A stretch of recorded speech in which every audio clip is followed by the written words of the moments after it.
Before you walk past another suitcase at the airport, I want you to stop and really look at the small tag hanging from the handle. You probably chose it because it matched your luggage or because it felt like the responsible thing to do. Maybe it was a leather tag someone gave you as a retirement gift. You sat at your kitchen table, took out a pen, and carefully wrote your name, your phone number, and your full home address. You thought you were being smart. You thought you were protecting yourself in case your bag got lost. But by writing that address, you didn't just label your luggage. You quietly handed a stranger the information they need to know exactly when your home will be empty.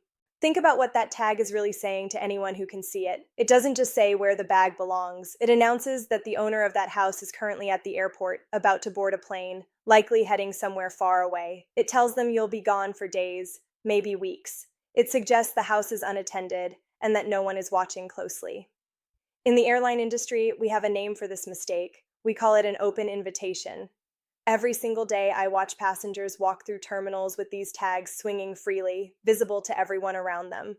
And just as often, I hear what happens when those passengers return home. Couples come back from long-awaited trips, relaxed and happy, only to discover their front door already unlocked.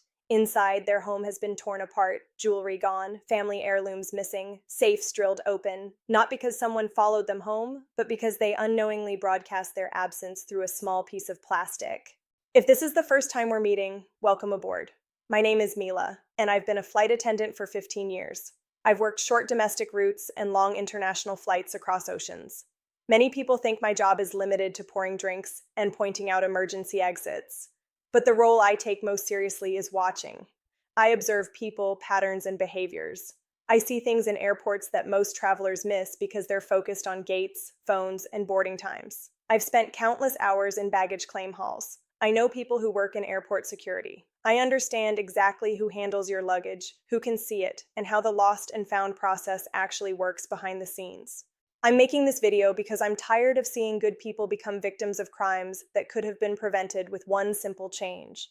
I see travelers who worked their entire lives for these trips, only to return home to damage that takes years to recover from. By the end of this video, you'll know exactly what should be written on your luggage tag, so your bag can still be returned safely without exposing your home or your life. Let's start with the most public threat, something we call the carousel vultures. Most travelers assume that baggage claim is filled only with other passengers. That assumption is wrong. In many airports, baggage claim is a semi-public area. Even in secure airports, it's easy for someone to gain access or linger near exits. These people aren't interested in stealing your suitcase. That's risky and noticeable. What they want is your information. Picture the carousel starting to move. Bags tumble down the chute and roll past tired passengers. Gravity does its job. Bags flip. Tags swing open. A person stands nearby pretending to look for their luggage while holding a phone. As your expensive suitcase passes, they don't touch it. They take a clear photo of the tag. That's all they need. Criminals profile travelers quickly. High-end luggage, priority tags, and an address in an affluent area turn you into a high-value target instantly. I once comforted a frequent flyer who couldn't understand how her home had been robbed while she was away. She hadn't posted online and told no one. Police later discovered thieves photographing address tags at her home airport. Her tag was captured while she stood in line for coffee, and within days, her house was empty. And that reality leads us directly into what happens next, once your bag disappears behind the check-in counter and enters a world most travelers never see. That hidden world begins the moment your suitcase slips behind the black rubber curtain at the check-in desk, and this is where the second danger quietly comes into play. Inside the industry, the area beyond that curtain is handled by workers often referred to as ramp crews, baggage handlers, and transfer drivers. Most of them are hardworking people doing physically demanding jobs under time pressure. But in any massive system that employs thousands of workers, there will always be a small number who don't play by the rules. And airports, unfortunately, are attractive environments for organized theft. Here's what most travelers don't realize.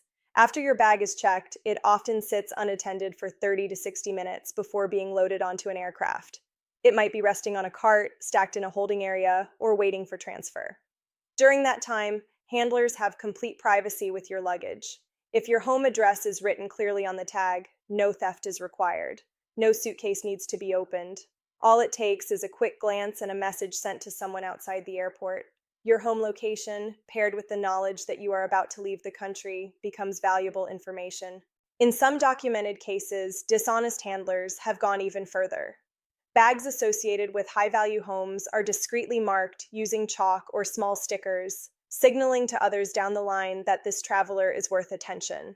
These marks don't mean your bag will be stolen. They mean your personal life has been flagged, and once that information leaves the airport, you have no way of controlling where it goes or how it's used. I'll never forget a passenger I once had in business class who became visibly distressed during a long delay on the tarmac. He was seated by the window and watched a baggage handler lift his suitcase, read the tag carefully, and then pull out a phone and begin typing. The handler noticed the passenger staring, dropped the bag, and walked away. Maybe it was harmless, maybe it wasn't, but the damage was already done. That passenger spent the entire 8-hour flight in a state of panic because his wife was home alone. He paid for onboard Wi-Fi just to monitor his security cameras, unable to relax for even a moment. That is not how a vacation should begin. And yet the risks don't stop once your bag arrives safely at your destination. The third threat appears during what should be the easiest part of your journey, the ride away from the airport. You land, exhausted and jet-lagged, and request a rideshare or taxi. The driver opens the trunk, helps load your heavy bags, and closes it while you walk around to the door. For 15 to 30 seconds, the driver is alone with your luggage. The trunk light is on, the tag is eye level. Reading your name and address takes less time than buckling a seatbelt. At that moment, the driver knows where you live. They know whether you are tired. They know whether your home is currently empty or about to be. If they picked you up at the airport, they know what kind of luggage you own. If they dropped you off, they know you're leaving town. Most drivers are honest, but opportunity is powerful, especially when information is freely available. I once met a solo traveler in her 60s who shared a story that still unsettles me. After returning home from a trip, she noticed a familiar car parked across the street days later. It was the same driver who had taken her home from the airport. He had remembered her address from the luggage tag. Thankfully, she acted quickly and contacted authorities, but the realization that someone had access to that information shook her deeply. Your luggage tag is not a private detail. It is a broadcast signal. Every time you move through an airport, load a trunk, or wait at baggage claim, that information is visible. And once you understand that, the next danger becomes even clearer, because some criminals don't want your house or your belongings at all. They want your fear. That fear is exactly what drives one of the fastest growing scams in the travel world, a scheme insiders now call the hostage bag scam. It usually begins after a long flight when your patience is already worn thin. You stand at the baggage carousel watching suitcase after suitcase pass by, and yours never appears. After 40 minutes, frustration turns into worry. You file a missing bag report, give your contact details, and head to your hotel with only a carry-on, hoping the airline will fix it soon. A short time later, your phone rings. The number looks local or unfamiliar, but the caller sounds professional and calm. They introduce themselves as airport dispatch or baggage services and tell you the good news that your bag has been located and is ready for delivery. Relief washes over you instantly. Then comes the catch. Because the bag was routed through a different terminal, they explain, there is a small customs fee or rapid delivery charge that must be paid before the driver can be released. The amount sounds minor, $25 or $45, just enough to seem reasonable. In that moment, your guard is down. You're tired, anxious, and eager to get your belongings back, especially if medication, clothes, or valuables were inside. You think about convenience, not risk, so you give them your credit card details. What you don't realize is that the caller is not the airline. It's a scammer who copied your name and phone number from your luggage tag, either at the departure airport or while watching unclaimed bags at the destination. They waited until you left the airport because they knew you would assume the airline was handling the situation. I've seen how devastating this can be. A passenger once told me how his golf clubs failed to arrive for a long-planned trip. He received a call claiming to be from baggage services and was asked to pay a specialized freight fee.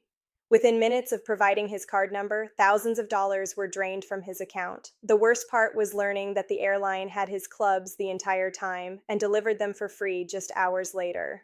His stress had been used against him. Here is the rule every traveler needs to remember. Airlines do not charge you to return a delayed bag. Under international aviation agreements, they are responsible for compensation when baggage is late. Any phone call demanding payment for delivery or customs clearance is a scam. Hang up immediately. And this leads directly to another common mistake. one that seems harmless but sends an even louder signal than a home address ever could. That mistake appears most often with business travelers, consultants, and retirees who still carry professional identities with them. Instead of writing personal details on a luggage tag, they slide a business card into the clear plastic window. It looks neat, professional, and convenient. But in the travel security world, this is known as a wealth signal. A business card doesn't just identify you. It tells a stranger how valuable you might be. When a luggage tag displays titles like CEO, director, founder, or managing partner, it instantly suggests assets, influence, and access. Criminals are not random, they are selective. A business card implies expensive electronics in your bag, high-limit credit cards in your wallet, and a professional network that can be exploited. Your identity becomes more valuable than your belongings.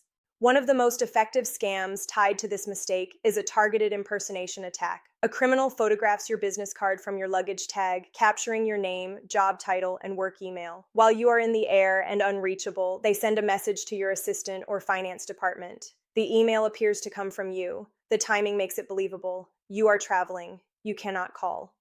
The message asks for an urgent wire transfer or vendor payment, framed as a last-minute issue that must be resolved immediately. Many of these scams succeed because the context feels authentic. I've heard of cases where this went even further. A retired executive used an old honorary title card on his golf bag, thinking it was harmless. He wasn't robbed physically. Instead, criminals researched his background, followed him while traveling, and engineered a personal extortion scheme once they understood who he was and what he was worth. The damage wasn't financial alone. It nearly destroyed his reputation. Your luggage tag should never function as a resume. No one in an airport needs to know your professional status. To airline systems, you are simply a passenger number linked to a barcode. Anything more than that creates unnecessary exposure. The more anonymous your tag, the safer you are. Technology adds another layer to this risk. When you write your home address or professional details on a tag, you are also making it searchable. Anyone standing behind you in a security line can open a map application, type in that address, and instantly see your home through street-level images. They can assess privacy, access points, security features, and signs of wealth in seconds. That evaluation can happen while you are focused on removing shoes or placing a laptop in a bin. I once reviewed footage from an airport cafe where a man behind a traveler glanced at a dangling tag, pulled out his phone, typed for a moment, and showed the screen to his companion. They laughed. Whether it was a map or a property listing, the intent was clear. Information had been converted into opportunity. Understanding this sets the stage for the final environment where luggage tags quietly expose travelers long after the flight has ended. That final environment appears after you believe the journey is over, when you arrive at your destination and step into what feels like a safe, controlled space. Hotel lobbies, especially upscale ones, give travelers a false sense of security. You walk in, tired but relieved, hand your bags to a bell attendant, and focus on check-in details. Meanwhile, your luggage is placed on a cart in the middle of a busy lobby, fully visible and often unattended for several minutes. This is what insiders quietly call the lobby spotter's window. High-end hotel lobbies are public spaces. Anyone can walk in, sit down, pretend to scroll on a phone, or read a menu.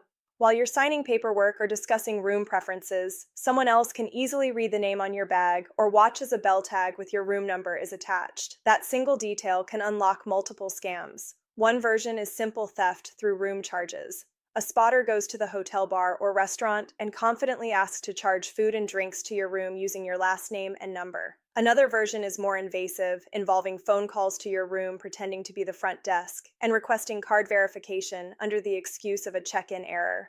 I once heard about a couple who checked into a resort and settled in for the evening. Less than an hour later, they received a call in their room from someone claiming to be hotel staff.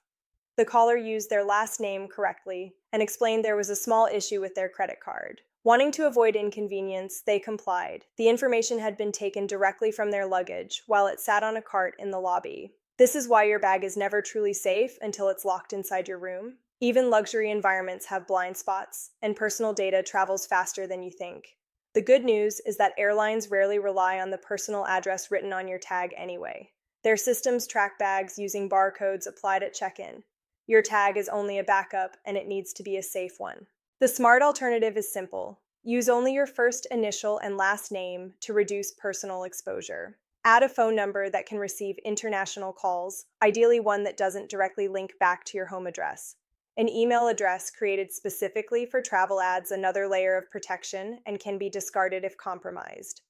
For the address line, never use your home. Instead, write contact for address or details inside, and place a printed sheet with full information inside your suitcase, where only airline staff will see it if necessary. These small changes don't affect bag recovery at all, but they dramatically reduce how much of your life you expose along the way. And once you make them, the final step is bringing this strategy fully into the modern age. That final step is embracing digital tracking as your primary layer of protection while treating the physical tag as a quiet backup. Devices like Apple AirTags or Samsung Smart Tags have changed how travelers protect their belongings. For a small cost, they allow you to see your bag's location in real time using the phones already moving through airports. When used correctly, they give you information without exposing your identity to strangers. The key is placement. A tracker should never be attached visibly to the outside of your bag.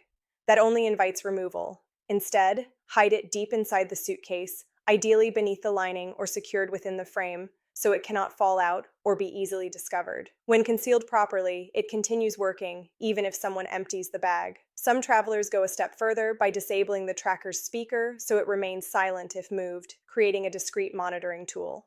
I've seen these devices recover bags that would have otherwise vanished. In one case, a stolen suitcase was tracked directly to a warehouse, leading authorities to uncover a large theft operation. Without that tracker, the bag would have been gone for good. These habits take only minutes to adopt, but they last a lifetime. Travel is meant to bring joy, not anxiety. By protecting your information and using modern tools wisely, you keep your focus where it belongs, on the journey ahead and the experiences waiting for you.